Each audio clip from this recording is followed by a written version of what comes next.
जीवन भी बहुत अजीबटे ना। केबे केबे खुशी मिले तो केबे केबे एते खुशी मिले जे केबे भाभी भी नथिबा। आउ केबे केबे एते दुख मिले जे एते असुविधा आसी जाए जे जहाको आमे बर्दाश्त करि पारंती नाही। केबे केबे तो गोटे परे गोटे भल ही होई थाए, आउ केबे केबे गोटे परे गोटे असुविधा होई थाए, आउ केबे गोटे परे गोटे असुविधा चारिआडू घेरी जाती। जीवन रे समय सबले एका परि रुहे नाही।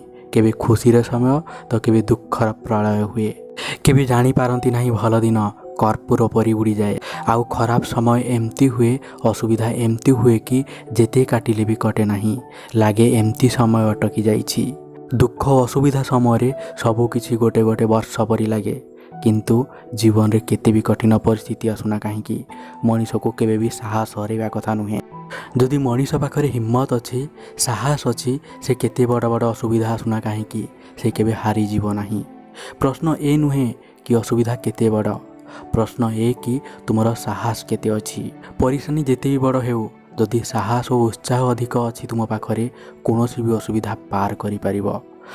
आज आमे कथा हेबा एहीपरि तीनोटी घटना जहाँ आपणक जीवन में केते भी असुविधा आसुना कहीं, केते भी कष्ट आसुना कहीं, यही तीनोटी कथा सबुबले तुम्हें जिते असुविधा आसुना कहीं तुम्हें हसी हसी ताकू पार करदेव। अपेक्षा कर, विचलित हो नहीं, डर नहीं। असुविधा समय मनीष प्रथमे हाथ छाड़ी दिए तार साहस। यही समय आपणक बुद्धि भी काम करने बंद हो जाए। एमती जदि परिस्थिति रे फसी जाती, सर्वप्रथमे आपण विचलित हुअंतु नहीं। विचलित हेले मन विचलित हो जाए, दिमाग ठीक से काम करे नहीं। सेथिपाई यह बहुत जरूरी अटे कि असुविधा समय आपण आपणक मन को शांत रखंतु। मन शांत रहिले जेती असुविधा समय होना कहीं कथा को आपण आराम से भाभी पारिबे। खराब समय और असुविधा आपण ठारू सेतेबेले बाहरी जीव जेतेबेले असुविधा समय आपण हिम्मत न छाड़ती। जदि आपणक पाखरे साहस अच्छे ताहले आपण निज बुद्धि बल सबु असुविधा को दूर करें। किछि असुविधा एमती होई थांती, आपण ताकू जेते डरिबे से तुमको सेतिकी डराइब।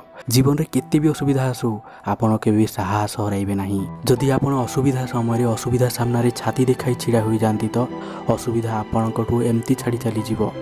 आपण केबे भी साहस हरांतु नहीं।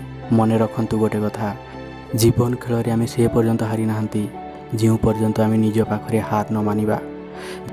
जेते पर्यंत आपणक भितर जितुथिबार जवाब अच्छी, जितबार जुनून अच्छी, से पर्यंत आपण को केही भी हराई पारिबे नहीं। आउ द्वितीय कथा, आपण मने रखंतु ए समय क्षणक, यह सबुदिन रहिबो नहीं, केवल केते समय पाई रही थाए। जदि आपण दुख को क्षणक मानि नियंती, क्षणस्थायी भावी नियंती, दुख आ असुविधा आपण को बहुत हल्का लागिबो। जदि आपण भाविबे ये तो बहुत बड़ दुख, तो शेषरे दुख पाइबो। आउ भावुछ केबे मो असुविधा दूर हब, ताहले आपणक से दुख आउ असुविधा बहुत बड़ देखा जीवो। आपण देखिथिबे जीवन रे खराब समय आसी थाए, एठी अधिक समय रहिबार अछि। किछि असुविधा कष्ट दिए, आमे सही जानती, ताहले कौन फरक पड़िबो, तो किछि बड़ कथा नुहे। एमती ही तो यही जीवन, कष्ट सहिबाकू पड़िबो। जदि आमे मानिबा जे असुविधा तो सबु बेले रहिबो नहीं, एमती आज पर्यंत सबु दुख कष्ट सही आसीछि, चली जाइछि, सेमती यही असुविधा यही कष्ट पुणी चलीजीव। आज नहेले काली तो निश्चय चलीजीव ना। ये असुविधा आपणक जीवन रे बेसी दिन रहिबो नहीं, तो बहुत जल्दी बाहर को चली जाए। तो केबे भी दुख और असुविधा ठारू हारिकी बसी जाओ नहीं। मन रे विश्वास रखिबो कि ए असुविधा कष्ट दिने ना दिने चलीजीव चलीजीव। आउ द्वितीय कथा, जेबी तुम जीवन रे किछि भी असुविधा आसे, ताहले सेथिरु बाहरिबा पई आपण आपणकर पूरा ताकत लगाई दियंतु। जड़े लोक महान विचार शुक्रांक पाखक आसी आउ तार दुख सब कहवाक लगिले जे मो जीवन रे एते सब दुख अच्छी, एते असुविधा अच्छी। से शुक्रांश को पचारे दयाकोरी किछि मते रास्ता देखांतु जेमती मुझे असुविधारू मु बाहर को बाहरी आसे। शुक्रांश तांकु निजे साथी रे गोटे नालिया पाखक नहीं गले, आउ कहले तुमर सबु दुख कष्ट निदान एही नालिया तले लुचिकी रही। तुम निज मुंड से नालिया रे रखी दियो, तुमर सबु असुविधा दूर हो जीव। एमती से लोकटी तार मुंड को नालिया रे रखिला।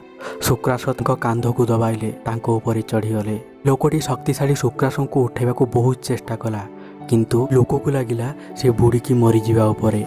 से निजर अधिक शक्ति लगाई शुक्रांश को निज ऊपर उठाई तल को पकाई देला। आउ बाहर को आसी शुक्रांशु को बहुत चिल्लाइबाकू लागिला।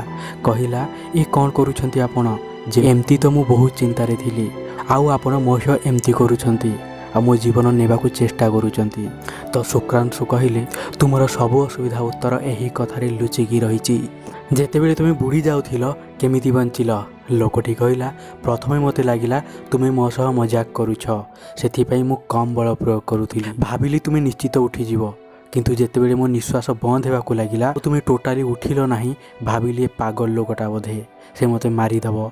जदि मते बंचिबार अछि तो पूरा ताकत लगेबाकू पड़िबो। सेतेबेले मु मोर सबु शक्ति सबु बल लगाई बंचियाकू चेष्टा कली। तो यही कथा शुणिला परे शुक्राश कहिले तोर जेते असुविधा भी थाओ दुख को दूर करिया पई एहा ही गोटे उपाय अटे। तू एई सब को तो जीवन रु हटेया पई पूरा बल प्रयोग करि दे। जे दुख असुविधा को हटेया पई पूरा बल प्रयोग करि दे ताको केबे भी विश्वास हरेबा उचित नुहे। तार सबु असुविधा दूर होई जीवो। तेणु तेणु जदि तुम जीवन रे किछि असुविधा और कष्ट आसे तेबे केबे हार मारिबो नाही। बदल रे आपण निजर सबु बल लगाए ताकू जितिबाकू पड़िबो। जो लोक दुख समय निजर अस्त्र छाड़े नाही ता बदल सामना रे डरी रही जाए। लड़िया पाई जे ठिया होई थाए कष्ट को सामना करे से केबे भी हारिबो नाही। तो आपण को जीवन हजार असुविधा आसुना काहेकि निजको केबे तो सेथिपाई आपण मानक जीवन रे केते भी असुविधा आसुना काहेकि हजार असुविधा आसुना काहेकि निजको केबे भी दुर्बल भावंतु नाही। निजको केबे हारी जियो बोली भावंतु नाही। निजको दया कर नाही। जदि आपण दुख कष्ट सही लड़िया पाई ठिया होई थांते तो आपण को डरिबार नाही। जदि आपण दुख को डरिके हारी जियो बोली भाबुचंती तो आपण को सहाय्य करिया को केही आसीबे नाही। जदि दुख कष्ट को हरिया पाई चाहुच आपण लड़िबा को पड़िबो। आउ जेबे लड़िबे तुम सब काम रे सफल होई परिबो। आउ जीवन रे केबे भी हारिबो नाही।